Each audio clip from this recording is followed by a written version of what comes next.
morning on the farm with Annie Somerville, and with all of her excitement and enthusiasm, it's hard to believe she's been working with food for more than 30 years now. These are so beautiful. Their beets are just, when I see them at the market, I think I have to, there are a lot of good beets out there, but I think gotta have these. That's a goodie with some nice little greens. Yeah, these are great. It can be it can be, the requirement, it does not need to be small. We're just doing like a nice beet salad, hopefully sliced and wedges. Despite her almost fanatical love for farm food, Annie isn't a farmer, she's a chef and acclaimed author of several successful cookbooks. You see, Annie was green before the term was even coined. That's because she started Green's Restaurant back in 1971, and at the time it was one of the first vegetarian restaurants. But now it's one of the most well-known restaurants in the entire Bay Area. Thanks to Annie's work with farmers and getting high-quality, new and unique produce on the menu, the Green's Restaurant changed people's perceptions of produce. And when we first opened, this was all very new and different. It was a very, a very beautified slant on vegetarian cooking, which the world had not experienced before. It's a huge thing, and it really, for me, the inspiration for the menu is really, it's about the ingredients. It's about waiting for new ingredients to come into season. If we're making a great dish and there's nothing really great new happening, I just stay with that dish until something changes. And although the word vegetarian isn't on the menu, people don't seem to notice what's missing here. That's because Annie's concept was and is simple for getting people to try her dishes. Since we eat with our eyes first, if you put spectacular looking food on the plate, customers will and do try it. Their motto here is celebrate vegetables, and for that she relies on farmers across the state, like Blossom Bluff Farms in the Central Valley, Bellwether Farms in Sonoma County, and the farm she's been connected with the longest, Green Gulch Farm in the Bay Area. Greens is kind of like, Greens and Green Gulch are such a kind of part of each other. I feel like we kind of are maybe brother and sister, or sister and sister in a way.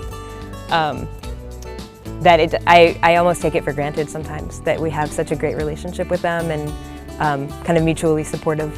It's a luxury. It's a wonderful thing to get to do. And for me, it's shopping at the farmer's market and just feeling totally connected to this whole constellation of small growers and producers is really that's the force, the creative force, and it's also like the philosophical belief system of Greens.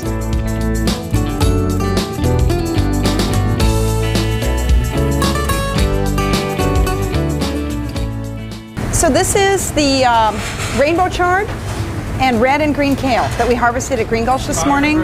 And here we've got the chard stems. We've got both golden and some magenta and some orange chard stems. I sauteed this with just a little bit of olive oil, added a tiny bit of stock, could be water just to keep the pan moist, a little salt and pepper. Thanks to its extreme microclimate near the coast in Marin, the farm is able to supply Annie with fruits and vegetables almost year-round now, and is a main factor in creating a culinary legacy that is rare in this part of the world. The California Restaurant Association estimates that 90% of restaurants fail within the first 3 years of opening in the Bay Area, but not Green's. 31 years old now, and it's still packing them in at lunchtime.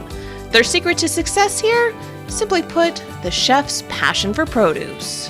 And also people just realize all this produce is, not only is it really delicious, it's really good for you. It's very beneficial to health. You can eat well, you can have a great dining experience, and it can be good for you. So this is Sunburst Squash, one of the beautiful summer squashes. Beautiful yellow, like the sun. These are Scarlet Turnips, which have they're delicious, they're very tender, they've got a wonderful sweet flavor. And while eating just greens at a restaurant named Green's might have been taboo 30 years ago, eating veggies is vogue now thanks to people like Annie, who feel that they are merely a conduit for getting the hard work of farmers into hungry mouths one bite at a time. I think that if our food, when a customer sits down, has a meal at Green's, if the meal that they partake in expresses like the beauty and the freshness and the bounty and just this incredible soil, if they feel that in the food, then I feel like we've been very successful.